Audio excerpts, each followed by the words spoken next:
Okay, so we are doing factoring the difference of two squares. So the difference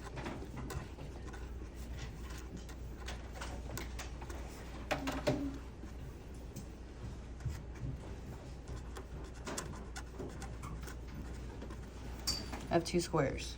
Hopefully I spelled that right.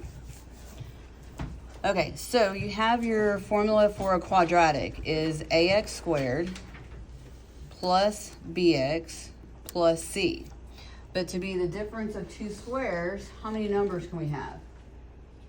Two. And what does the word difference mean? Subtract. So you're going to have the A and the C and not the B. And the A and the C need to be perfect squares. So I'm going to do A squared and then X squared minus C squared. Okay, so that's the format of the difference of two squares. So if it doesn't look like that, it is not the difference of two squares. So what do we do with that? So what's the opposite of squaring something? Square root. So we're going to take the square root of both sides. So what's the square root of x squared?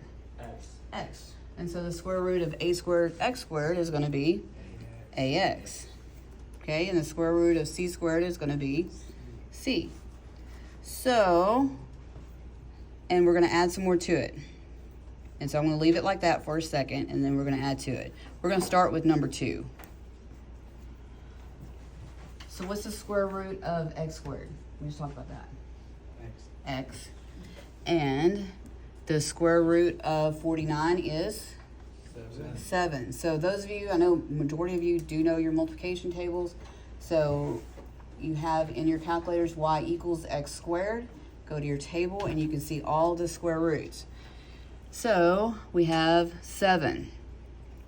So tell me about 7. 7 times 7 is what?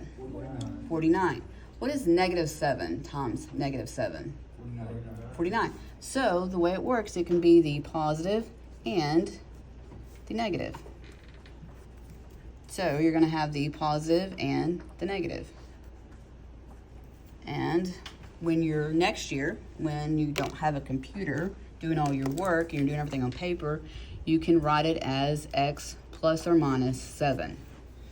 But as far as in computer world, there's not a plus or minus button. If there is, you can use it. You can't do plus and then a minus. Because a plus then a minus means what? It means negative. They cancel each other out. But when they're on top of each other, it means that it's this. You have two equations. Okay, so number 1. You have 85 and 252.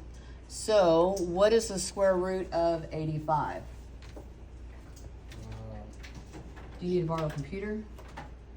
I have an example request and I need you to open it. So where are you at? In downstairs? Yes. She can open it up. She's a co-teacher. 9.22. No, I'm in. Then you need to take it with me or with Miss Allen. Those are your 2 choices. You may not take it with another teacher. Okay, then can I come up here? Yes, but I'm going to finish this because I'm recording. I have to do it with my fingers. Okay. Okay, so sorry about that. 85. Is 85 a perfect square? No. No. And is it different? What is my sign right here? Plus. Can you do a plus? Can the plus be the difference of 2 squares? No. No. So the answer is not factorable. Because to get rid of that middle term, it has to be negative and positive to be able to combine and eliminate each other. Okay, 282. Is 282 a perfect square? No. Okay. Is 49? Yes. Yes. And 49, what's the square root of 49? 7. And 7 is a prime number. So you can't reduce it. Does 49 go into 282 evenly? No, No. Okay, so what do you think my answer is going to be? not factorable. There you go.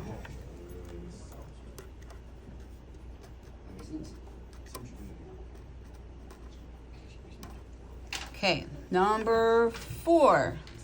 What's the square root of 256? 16. 16. So 16 what?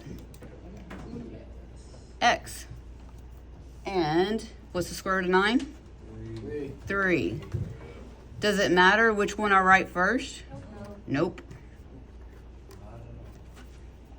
Does it matter if I use the wrong variable? Yeah.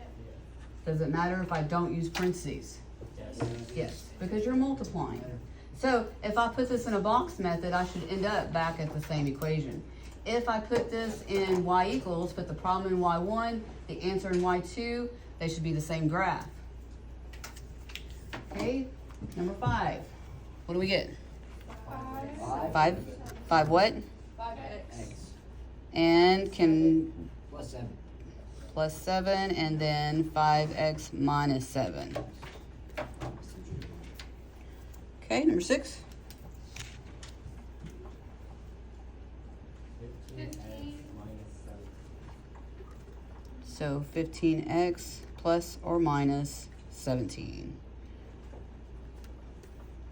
And if I was a student, I would do the plus or minus, but you have to type in both.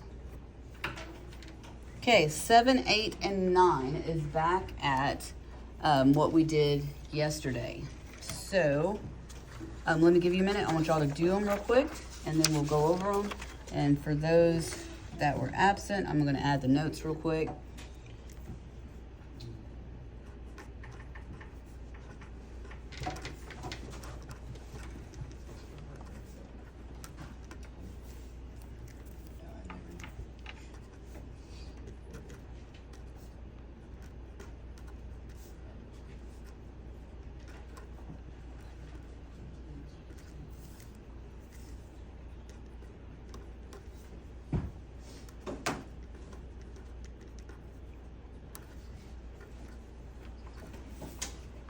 Okay, and that reads, you are looking for two numbers that multiply to equal C and then combine to equal B.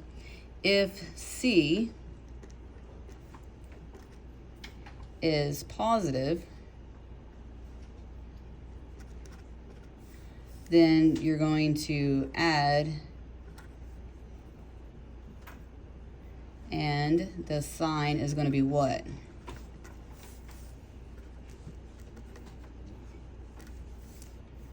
It's going to be whatever your B is.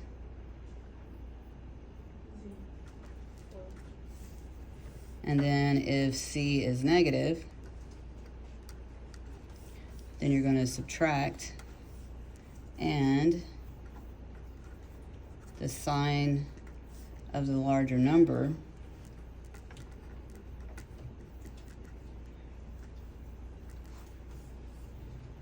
equals the sign of B. And let's move up and over.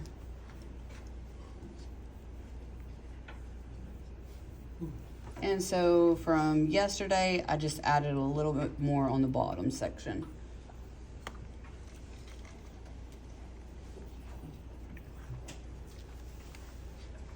And so I will leave that up after we get done. So if you don't have it, I'll let you copy that. So number 7, what multiplies to give you 20? And since 20 is positive, it needs to add to give you 9. 3. Negative 4. Why did I say 3? 5 and negative 4. So 4 times 5 is 20. So when you're looking for the numbers, first thing you want to do is think of positive numbers.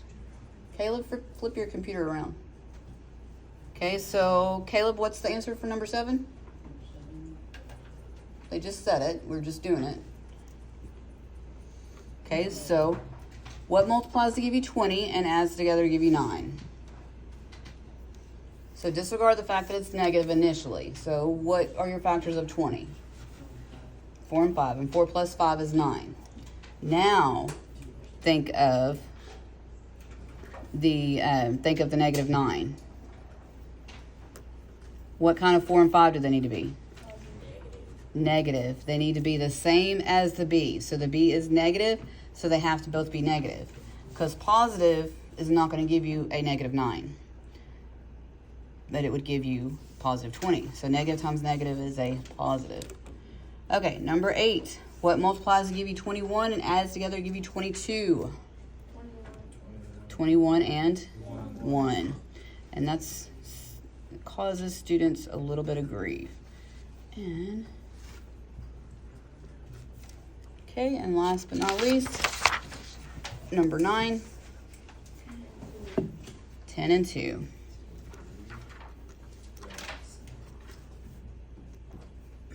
And make sure your variable is correct. And does it matter which one we wrote first? No. So 2 times 10 is 20, and 2 plus 10 is 12. So again, if I put this in Y1, put this in Y2, your tables are going to match and your graph will match. They'll be on top of each other. And